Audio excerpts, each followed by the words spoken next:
Now, ionic bond or electrovalent bond, and as I said earlier, ionic bond is formed in between a metal atom and a non-metal atom, right? Now look here.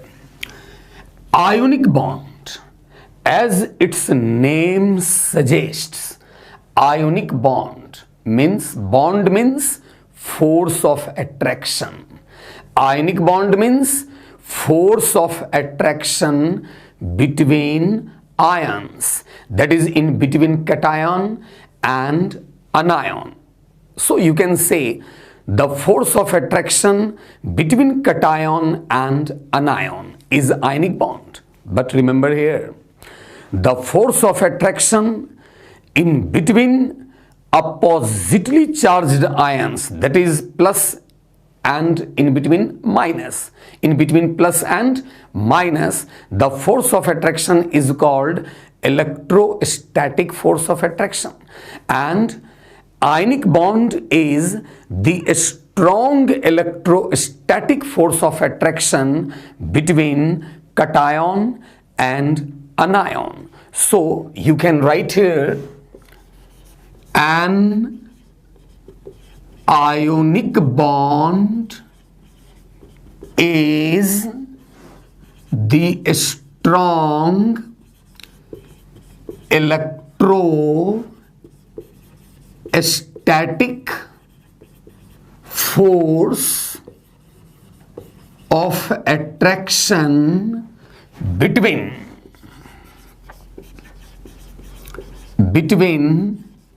cation and anion. The next one is, the next point you can write here. First point you have written here, an ionic bond is the strong electrostatic force of attraction between cation and anion. The second point right here, an ionic bond is non-directional. The second point, an ionic bond is non-directional. Therefore, ionic compounds do not exhibit a stereoisomerism or a space isomerism. A stereo or a space isomerism means, you will read later on, like geometrical isomerism, optical isomerism. That is, these stereo or a space isomerism are exhibited by those molecules in which bonds have directional character. But since ionic bond is non-directional, therefore ionic compounds do not exhibit a stereo or a space isomerism. Therefore you can write here the third point. An ionic compound does not exhibit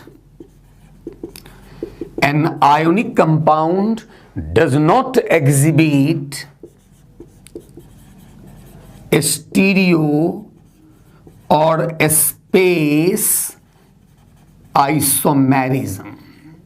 For example, if I give you a question like this, in the question I have written, which of the following compound does not exhibit a space or a stereoisomerism?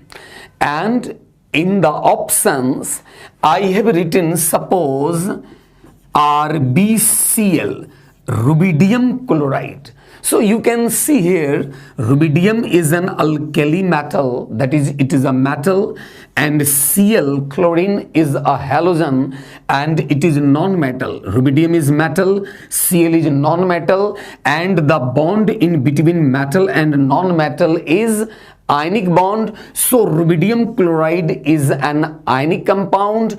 It has an ionic bond. Ionic bond is non-directional. Therefore, rubidium chloride being an ionic compound will not exhibit stereo or space isomerism. So the answer will be rubidium chloride there. Similarly, if in a question I have written ionic compounds do not exhibit a stereo or a space isomerism, and I have given 4 options there, so then the right option will be that option in which it is written ionic bonds are non-directional. If in an option it is written an ionic bond is non-directional, then this will be the right answer, because ionic bond is non-directional, so ionic compounds do not exhibit a stereo or a space isomerism. Right? Now, take an example. Formation of NaCl. I am taking this example, formation of NaCl. Na, sodium is an alkali metal, that is, it is a metal, and Cl is non-metal, that is, NaCl is the compound made up of metal and non-metal, so this will be an ionic compound. Right? So look here, sodium, its atomic number is 11. Therefore, its structure is 281. That is, in sodium, the valence shell has 1 electron only. That is, the number of valence electron in sodium is 1. So, sodium will have the tendency to lose 1 electron, and since it will lose 1 electron, so 1 positive charge will develop here. Now Na plus has 10 electrons left only, so its structure is 28, that is 10, that is, it becomes inert gas, neon-like. So you can say sodium, in order to complete its octet, that is, in order to complete or in order to acquire its nearest inert gas neon-like configuration, it will lose 1 electron and Na plus cation will be formed. Now, atomic number of Cl is 17, 287. Cl has the tendency to gain 1 electron to complete its octet, that is, to complete its nearest inert gas argon-like configuration. So, to acquire its nearest argon-like configuration, that is, to acquire its octet, Cl will gain 1 electron. That electron which is lost by sodium, Cl will gain this electron, and since Cl got 1 extra electron, so 1 negative charge will develop on Cl and it will become Cl minus anion, and its structure will become 288. Outermost shell has 8 electron, that is, it completed octet now, and 8 to 18, so you can say it is inert gas argon-like configuration. Now you can see here, sodium, in order to complete its octet, loses 1 electron and form Na plus. Cl, in order to complete its octet, gains 1 electron and forms Cl minus. Now Na plus gas plus Cl minus gas. Gaseous ions means cation and anions are infinitely apart from each other. That is, there is no force of attraction or force of repulsion between them. That is, they are independent to one another and therefore they are called gaseous ions. Now, when these gaseous ions will come together, there will exist a strong electrostatic force of attraction between cation and anion, and thus an ionic bond will be formed, that is an ionic compound will be formed, and here you will get 1 mole crystal of NaCl. NaCl is just an empirical formula. Its structure is very complicated and we will discuss it later on. NaCl has an FCC structure, CCP structure, face-centered cubic structure. Now, here the formation of NaCl has been discussed to acquire the nearest inert gas or noble gas configuration for an atom. Here you can see here sodium, to acquire its nearest inert gas neon-like configuration, loses 1 electron and is forming Na+. Cl, in order to acquire its nearest inert gas argon-like configuration, gains 1 electron and forms Cl-, that is anion. Now the strong electrostatic force of attraction will act in between cation and anion, and thus an ionic bond and an ionic compound will be formed. Right? Now, here define one thing here, electrovalency.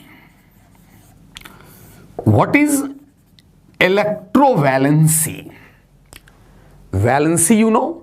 Valency is what?